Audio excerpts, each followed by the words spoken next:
Namaste. This is Swami Prabhudananda, the General Secretary of International Vedanta Society, live in YouTube again today with Bhagavad Gita. Today we are going to study the third chapter, that is Karma Yoga, which we are studying for some weeks. And today we are going to start from verse number 29. So yesterday we had a class, and thank you very much for attending that class. And before going into the text of Bhagavad Gita, I welcome you all, and I convey my gratitude and my uh, and my uh, uh, and my best wishes to you all who are attending this Bhagavad Gita class. In this time of lockdown and in this time of pandemic, Bhagavad Gita is proving to be a very effective tool in combating the effects of the ill effects of this pandemic, as well as the lockdown that has been imposed on us, where so many people is losing their jobs and their business, and it's like a completely a chaotic situation. The situation where we are now today, everybody is like confused what's going to happen next, because we thought that it's going to end within 2 months, 3 months, but it's already like it started from March, April, May, June, July. It's 5 months, and now the scenario is very, very terrific. Now the scenario is very big, very, very horrible, and we can see that it's widespread everywhere. We can see this coronavirus infected patients. Before it was like there are the people there from different localities, from different cities. Now it's just in the neighborhood. Now it's just a house apart from our ashram that people are getting infected, and everywhere there's the places are being sealed, and there's a lot of distress among people. And so in this scenario, what I have seen is Bhagavad Gita is bringing hope to people. Bhagavad Gita is is making people making people strong in fighting against this ill effect. And I'd like to add something to you, that recently we have started a class with the youths, just to recite Bhagavad Gita, because people are very scared whenever they see these spiritual texts and this language Sanskrit, because it's not so common nowadays. So people get scared, and they don't even want to know what is there. But Bhagavad Gita is the essence of our life. It is the very essential part of our life, and everybody should have a have a very clear insight of Bhagavad Gita. So we started this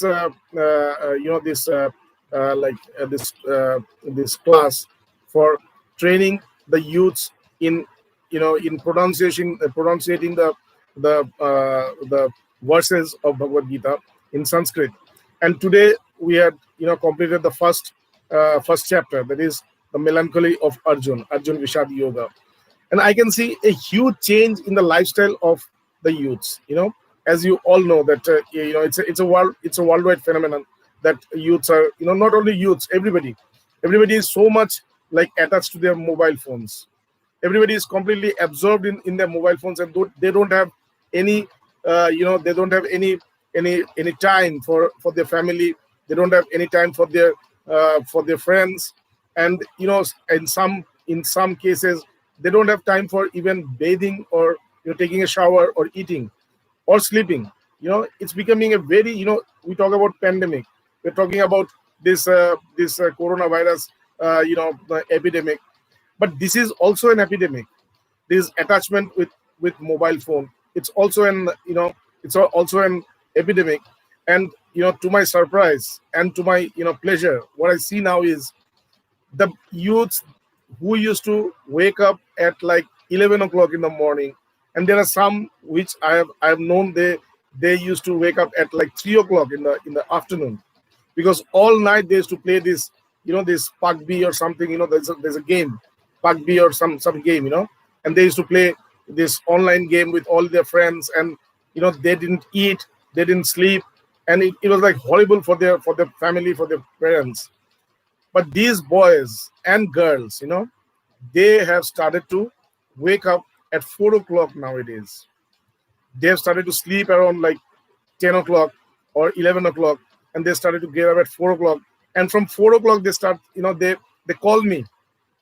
And it's like such a bliss, it's like such a pleasure to see this, that, just by this interest in Bhagavad Gita, to excel in pronunciating,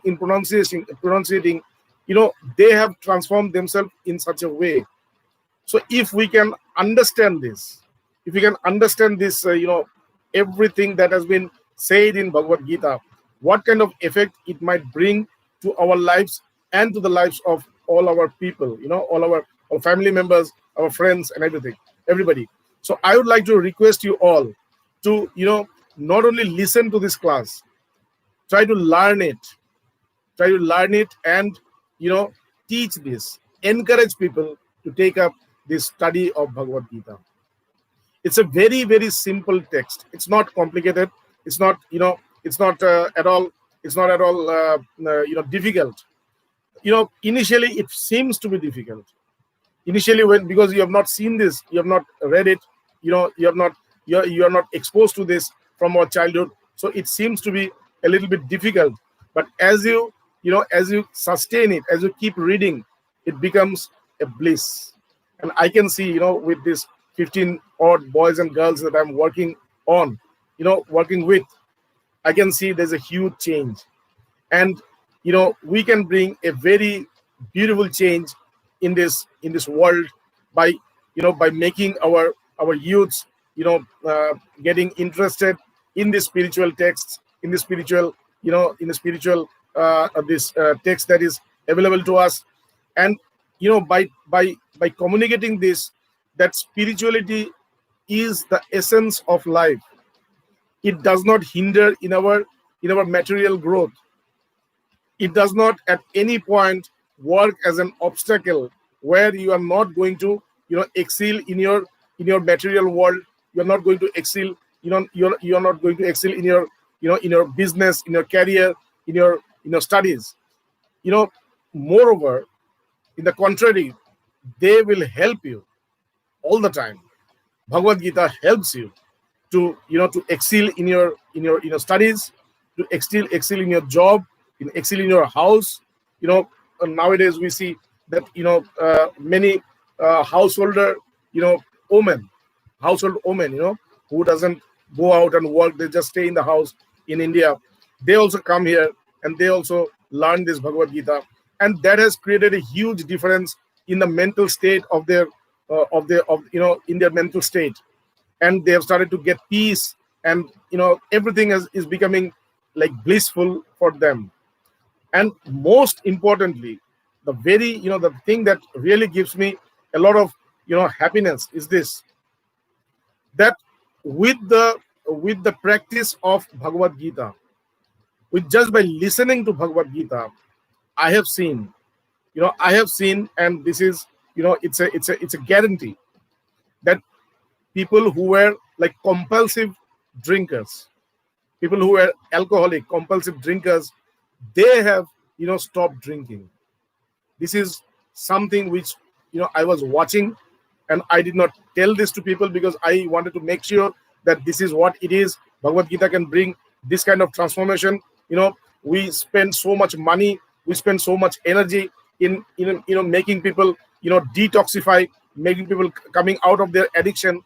Just by listening to Bhagavad Gita every day, the only thing that you have to do is you have to just bring that person to the class, to these events where Bhagavad Gita is discussed. You just bring them and you see the difference.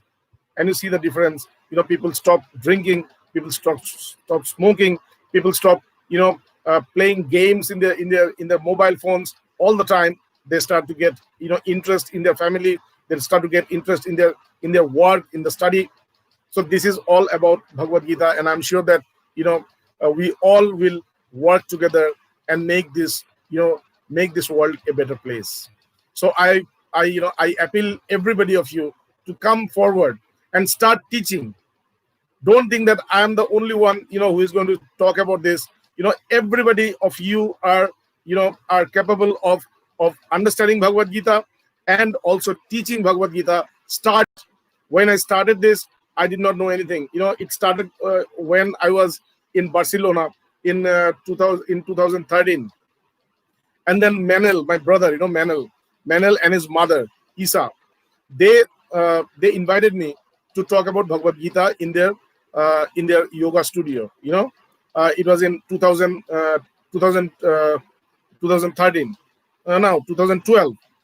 It was in 2012 in September. So they invited me to talk about Bhagavad Gita in the studio. And I went there and I talked about Bhagavad Gita, and I understood that I know nothing about Bhagavad Gita. So that day I made a resolution that when I'm going back to Varanasi, I'm going to start studying Bhagavad Gita a little bit, have a little knowledge about Bhagavad Gita. And then I came here in the month of December, and I locked myself in my room and started studying Bhagavad Gita from the 12th chapter, that is Bhakti Yoga. And just by reading this 2-3 verses of Krishna, the way he was delivering his message to Arjuna, I saw a very deep similarity with Bhagavan, with my master. And I saw that, well, this Krishna talks like Bhagavan. He's so direct, and he's so direct and so precise and so comprehensive. Though he has just spoken 574 verses. 574 verses. In this 574 verses, he had spoken everything which is called wisdom, which is present under the sun. Everything, he have covered everything, and not only he didn't say in a very in a short form. He discussed that comprehensively. So that made me very interested in Bhagavad Gita, and then I started to take up Bhagavad Gita as a study, as my sadhana. And then slowly, even today I have not studied the whole Bhagavad Gita. I've not studied. I cannot say that I know everything about Bhagavad Gita. I don't know many things about Bhagavad Gita, or you can say I know very little about Bhagavad Gita. But whatever I know, I have started to impart this into my people. So this work started from 2013, and slowly, it started. I gave lectures to many places, but every day I give lectures, and I know that I don't know anything. Even today, after this class, I will have the only realization that I know nothing about Bhagavad Gita, and I should dedicate myself more into Bhagavad Gita.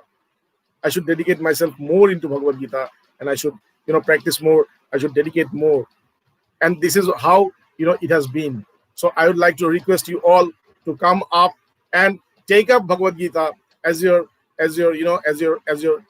interest, just as an interest, and study it, and talk about Bhagavad Gita to people. Talk more and more people. We need more and more people to talk about Bhagavad Gita everywhere in the world. It's universal. It's just wisdom. It doesn't belong to any particular community. It doesn't belong to any particular race or any nation. It is a universal wisdom which talks about human struggle into perfection. How does a man struggle when he is in the path of perfection, when he is in the path of completion, in the path of liberation? Liberation does not mean anything spiritual. Liberation is the necessity of our life. This is where we are all aspiring. This is what we are all aspiring, knowingly or unknowingly. We all want liberation. We all want to become free. We all want to feel free. We all want to be, we all want to feel freedom. So Bhagavad Gita gives us freedom because it acknowledges all our sufferings. It acknowledges the mind stuff, the mind, the distractions of the mind. It talks about everything at length, and it gives us way how to, not only recognize it, but to cross the bondage of the mind, cross all the, all the all the distractions of the mind, and reach that state of supreme bliss, reach the state of supreme consciousness. Okay, so welcome everyone into the study of Bhagavad Gita, and thank you very much for your support and for your interest in Bhagavad Gita.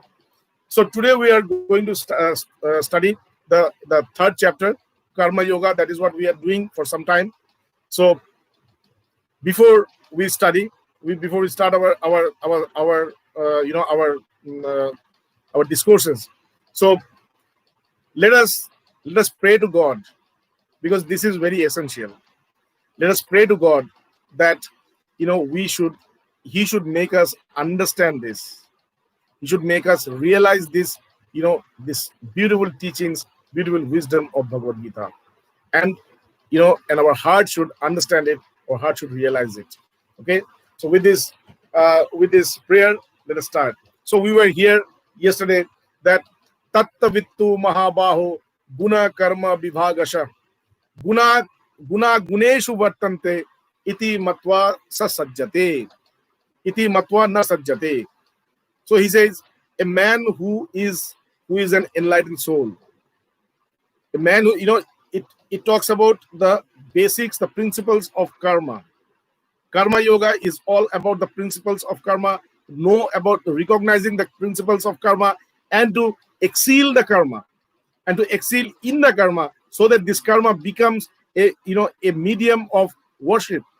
This karma yoga, this karmas, these actions becomes a medium of of our sadhana, of our worship, our path into infinity. Okay, so it says the person who has attained self-knowledge, the person who knows the truth, he knows how these karmas are done by guna and prakriti, and how this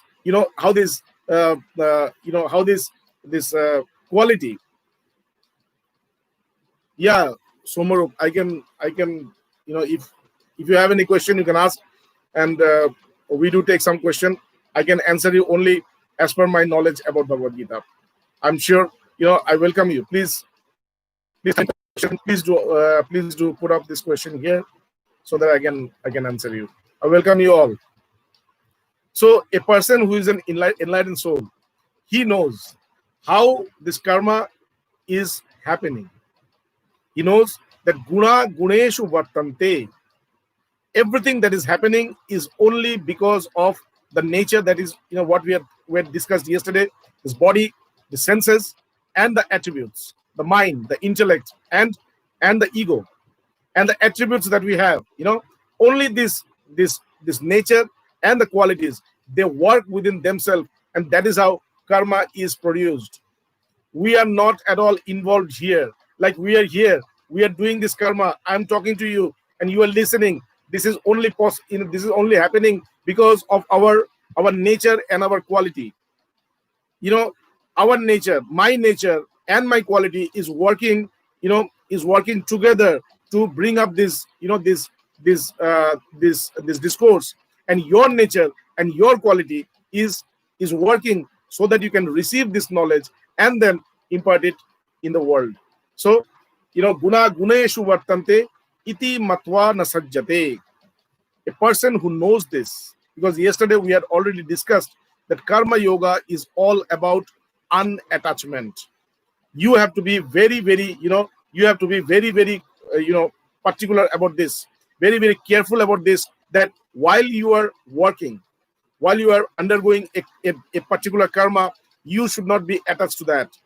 Not only that you should be attached to the karmas, you should also be very careful so that you don't get attached to the doership, to the agentship, that I'm the doer, as well as the results of the actions. So this is only possible when you know that every karma which has been performed through me is only because of my nature and my qualities. When I know this very well, when I see this very well, that is how, I'm very assured. And because I am assured, I know this, I don't get attached to these karmas or the results of these karmas. And when I don't get attached to this, then what happens? I'm free. I'm free. I can enjoy freedom in my life. Wherever I go, whatever I do, I'm always free. I'm not bounded in any circumstances. I'm not bounded in any kind of issues. No, I'm always free everywhere. I'm free. So karma yoga actually makes us free. And if we can be very careful about that everything, every karma is done by the nature and the qualities. We are not involved at all. If we are very if you are very very sure about that, always keep an eye in yourself. Always watch yourself. Watch yourself so that you don't become the doer. Let the work flow through you. Let it flow through you. Whenever you are, whenever you have this notion that I am the doer, I am working, you are just blocking the knowledge to flow. You're blocking the supreme knowledge. The supreme knowledge is a better place. It can help, it can enhance the growth of this world. Because when Arjuna had asked Krishna, what is the definition of karma? Kim karma? What is karma? He said, Bhuta bhava udbhava karo. Bhuta bhava. Karma is that from which this entire universe has come. This entire universe, this entire, cosmos, universe, galaxy, or, or clusters, or whatever you can say, this creation has come from karma. Okay, this karma is flowing through me because this is a part of this creation. It's been working within me since creation. It's going on. It's not that I am doing this karma now. Every karma that I do, every karma that happens through me is to enhance this creation and to help this creation grow, this world grow. So what is the where do we do the where do we have this where do we go wrong? We go wrong because we personalize these karmas with the doership, with the sense of doership. We personalize it. We think that these karmas are done only for our benefit. These karmas are done only for for my growth, for my interest. But these karmas are not done for your interest. It flows for the interest of everybody. So you are that agent which is actually the greatest benefactor of human being. You are the one. You are the one which is the one which is doing all the good things for this world. But you are not aware about it.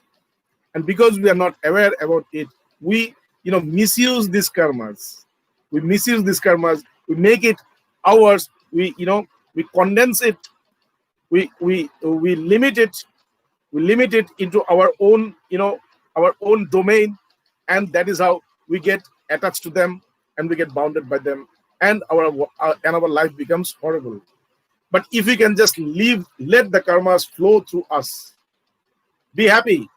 Be happy while you are performing any karma, starting from brushing your teeth, to shower, to having a shower, to talking to people, to going out and having a chai with your friends, or just discussing something. Be very happy that you are not doing this for yourself, or you are not doing this in vain. These are all serving a greater purpose in this whole creation. So whatever is going through you, whatever is flowing through you is serving a very big purpose in this whole world. Be happy about that. Be happy about that. You are the greatest benefactor of human being. Okay, so in this way, do this karma. And that is what Krishna at one point he said, Yagyartha karmano anyatra. Yagyartha karmano anyatra lokoyam karma vandana. Tadartha karma konteya mukta sangha samachara. The only way by which you need to work, the only way by the only intention by which you should work is to work as if you are performing a yajna, a Vedic sacrifice. What happens in a Vedic sacrifice? In a Vedic sacrifice, we only give it. We only give. We don't receive anything. We just give and give and give. We give it for the Lord's. We give it. We give for the world. We give for the universe. This act of yajna is only an act of giving. So Krishna says, whenever you are working, always have this within your mind.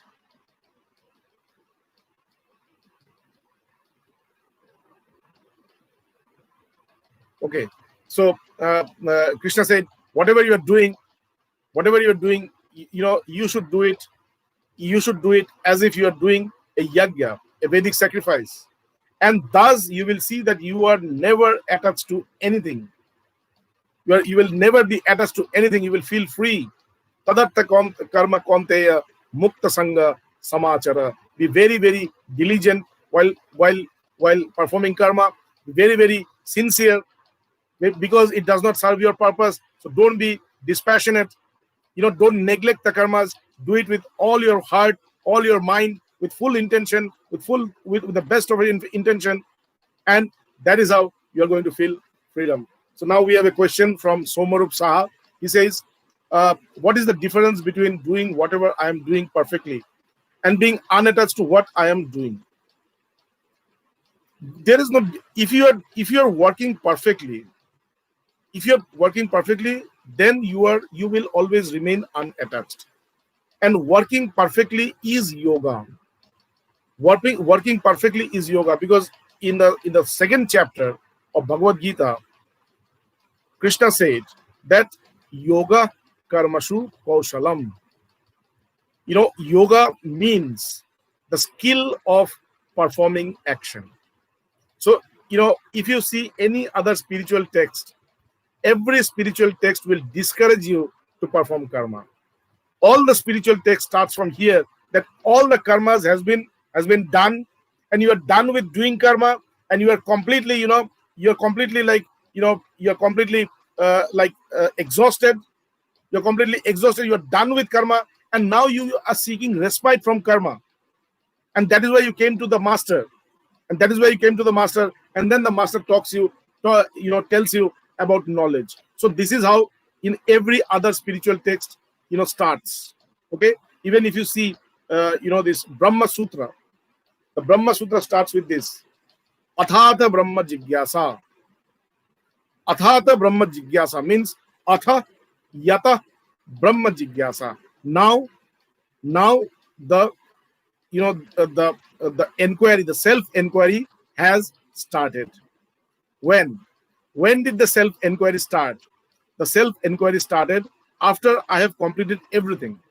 All my works, all my prescribed works, all my duties, all my responsibilities, everything I've done, and I'm done with everything.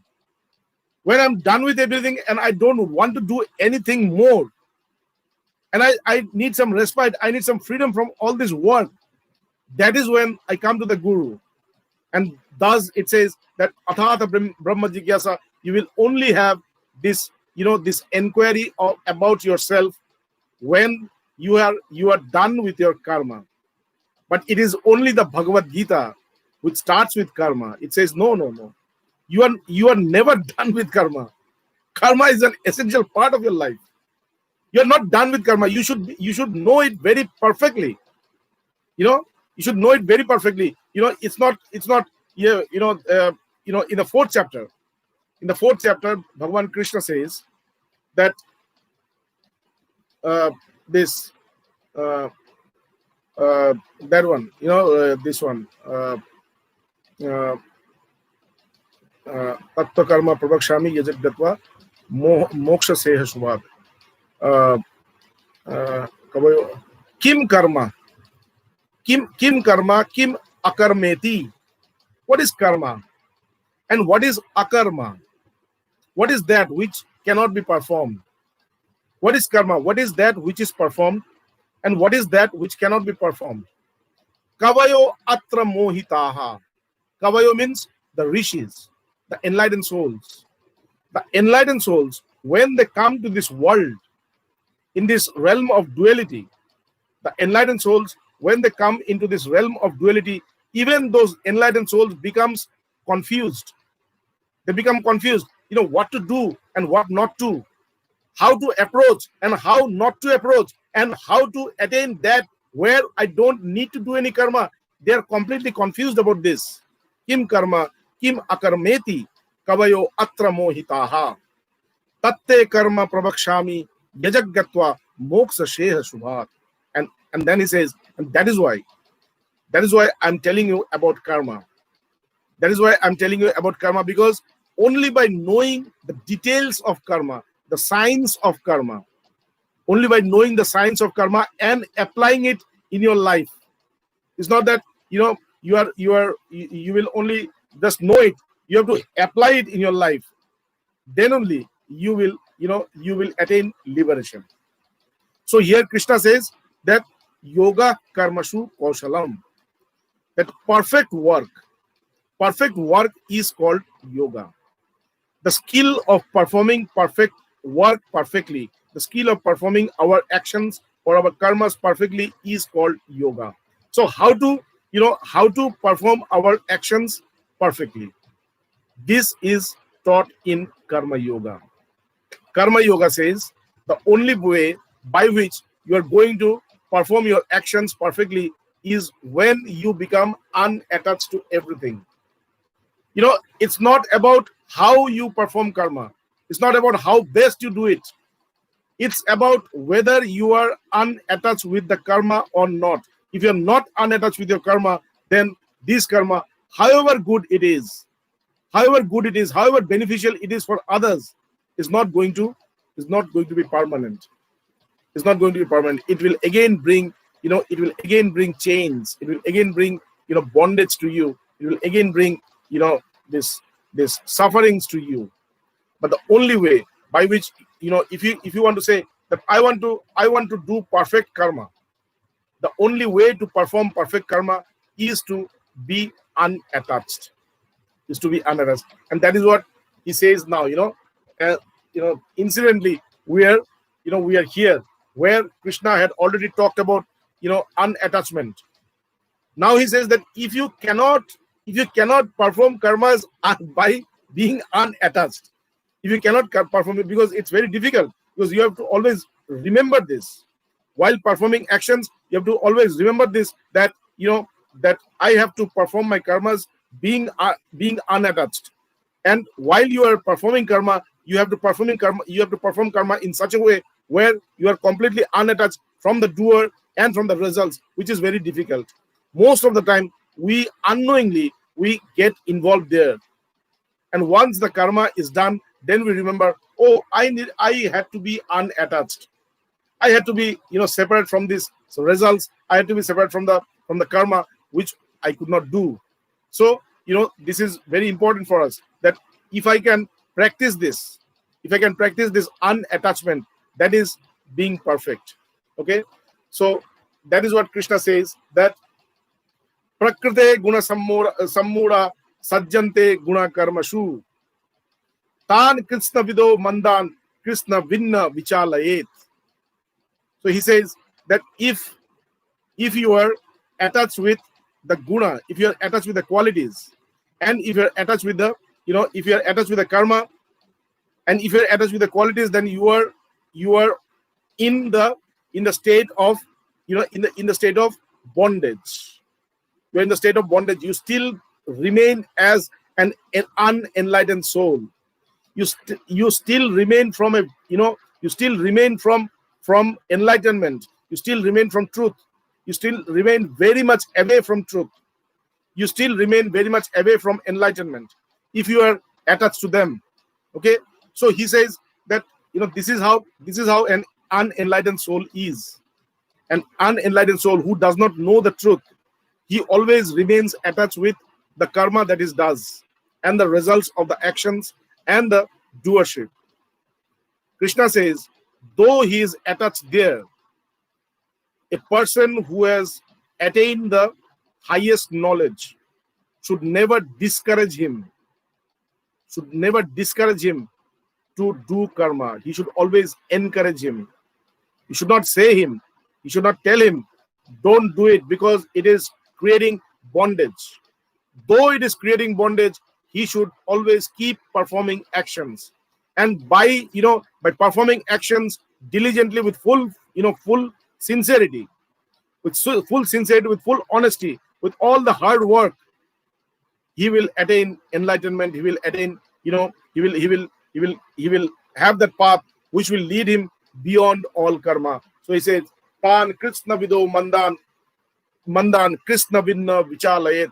A person who has realized the self should never distract a person who is an unenlightened soul about karma.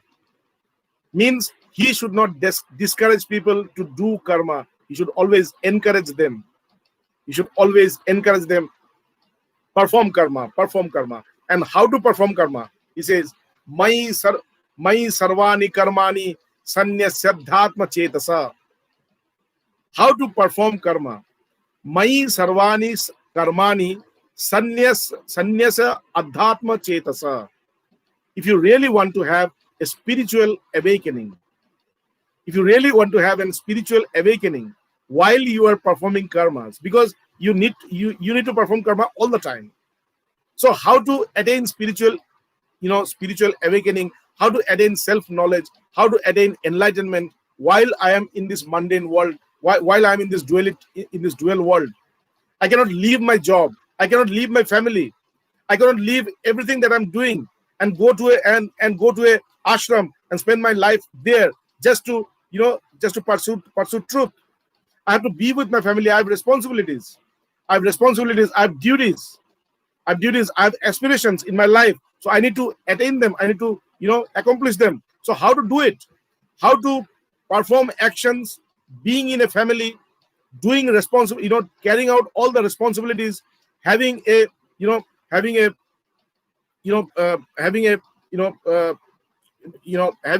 aspiration to material growth, as well as attaining truth, or having enlightenment. How to do it? He says, Mai sarvani karmani sanyasya. Just take refuge to me. Just surrender to me. Give me all the karmas that you do. Now, what does it mean? What does it mean to give him all the karmas that I'm doing? To give him all the karmas means just make him the agent of the karma. Always have this notion within yourself that it is the Lord which is working through me. It's the Lord which is working through me. It's not me. He is the one who is giving me this encouragement. He is the one from where the power is coming. He is the one from where the strength is coming. The inspiration of working is coming. It's him. He is the one. He is the Lord. I am just an instrument. I'm just an instrument. But he is the one who is the owner of this instrument. Always have this notion within you. Okay? In the Vishwaroop Darshan Yoga, that is in the 11th chapter. In the 11th chapter, when Arjuna wanted to see this divine form of Lord Krishna, this great divine form of Lord Krishna, then he saw that it is Lord Krishna who is killing all the enemies of Arjuna. It's not Arjuna, it's Lord Krishna who is doing it. So he said that, I don't know who you are and what do you want to do. He was very puzzled and he was very scared to see this destruction in front of him. His whole family is destroyed by Arjuna, by Krishna. Krishna is like a fire, is a fireball, and everybody who were against him, they were all getting attracted to the fire and they were losing their life. And just seeing this picture, seeing this scenario, he was very frightened. And he said that, I don't know who you are. Who are you? Tell me. What's your name? Who is this person? I don't know. Then Krishna is saying that I am the Kala. I am the one who is the destroyer of everything. I want to destroy the whole world now. Whatever is happening now, with this coronavirus, this is also the divine wish of the Lord. We are all scared. People are dying. People are dying. Everybody is losing job. There's completely uncertainty, chaos, and we are all scared. We cannot go out of the houses. We are all scared to talk to people, to mix with people, to be with our friends, to go to the restaurant. Everybody is scared. But why? Why? There's some divine force, there's some divine will which is working here. There's something which is happening in this entire universe. And we can see that the universe, this whole world is going into this status of reset. We are all, everything is getting reset. The environment, the whole habitat, the ecosystem, everything is getting reset. That means it's the Lord who is doing everything. Kaloshmi loka shaya krita prabridhe. I am the one who is the Kala, who is the destroyer, and to kill everybody and to destroy everything. That is why I'm growing now. Lokan samahartitum iha prabritti. My only aim now, my only work now is this, that I'm going to destroy everything. And when you are saying this, then he said, oh, Arjuna, do you know what? Even if you don't fight, these people are going to die because I have already killed them. You are fighting because I am giving you this chance of getting popular, of gaining popularity, of getting fame. Fame that, this was Arjun who has destroyed this evil army. It's not Arjun, it's me. I am doing it.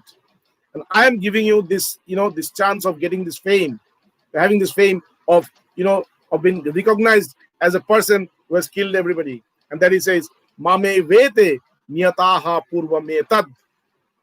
I am the one who have already destroyed everything before. Nimitta matram bhava sabba sachin. Be the agent. Be the agent, the sole agent of whatever is happening. But this is been done by me. So this is true. It's not only in the case of Kurukshetra. It's not only in the case of that war of Mahabharata. It is in every aspect. Everything that is happening with the divine wish of the Lord. Everything is happening with the divine power of the Lord. Nobody is working. Nothing is working. We are all dead bodies. If you come to Varanasi, as we know that Varanasi is a place where people come to die. So we have these two, these funeral grounds here, very popular. So when you take a dead body to a funeral ground, then the people who do all these last rites, they say that one dead body brings another dead body. One dead body is bringing another dead body. The person who is bringing a dead body today is also going to come tomorrow as a dead body. So we are all dead bodies. The Lord is working through us. The Lord is working through us. And that is why, if you can remember this, there's the strength that I'm having. Sotra sa sotra, manasa mano yada, vacha vacha, sayu pranasya prana, chakshusha chakshurati mucha dhira, prattashma loka damritad bhavanti. Even in the Upanishads, it says, it talks about the Lord. Who is the Lord? He is the eye of the eye. He is the ears of the ear. He is the prana of the prana. He is the prana of the prana. He is the strength of all strengths. He is the voice of the voice. He is everything, he's behind everything. Everything he's doing. A person who knows this, he attains immortality. A person who knows this, that everything that is happening in this world is being done from the beyond. From the beyond. From being, from the unmanifested.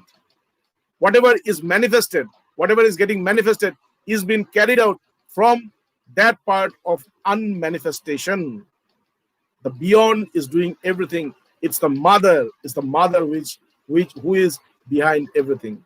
So if you can know this, then it becomes very easy for you to surrender everything in the lotus feet of the Lord. And that is what Krishna is saying, that that Mai Sarvani Karmani Sanyasya Adhatma Chetasa. If you really want to have spiritual awakening, if you really want to know the truth, the real truth, not supreme truth, the reality, if you really want to know what is real, what is the one which is truth, then you need to practice. You need to, the only thing that you need to do is surrender all your actions before me. How? By knowing that these actions are done by him, not you. If you always have this within yourself while you're working, then you will see that, all your actions are done by him. And you become free. Mai sarvani karmani sanyasya adhatma chetasa. Then nirashir nirmamo bhutva. And what to do? Nirashir. Don't have any hopes, any aspirations. Everything is given by me. Whatever you need, I'm going to give you everything.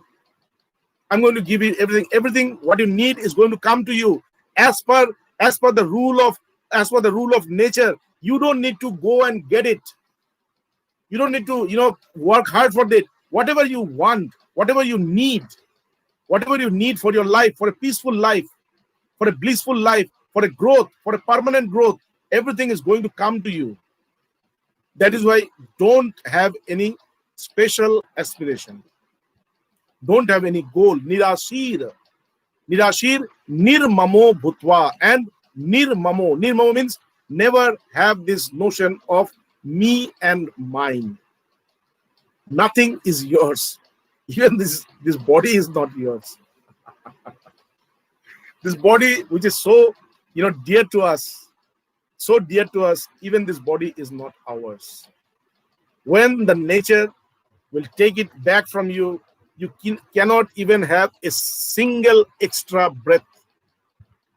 Today you can breathe, the way you want. You can breathe, you cannot breathe, you can manipulate your breathings.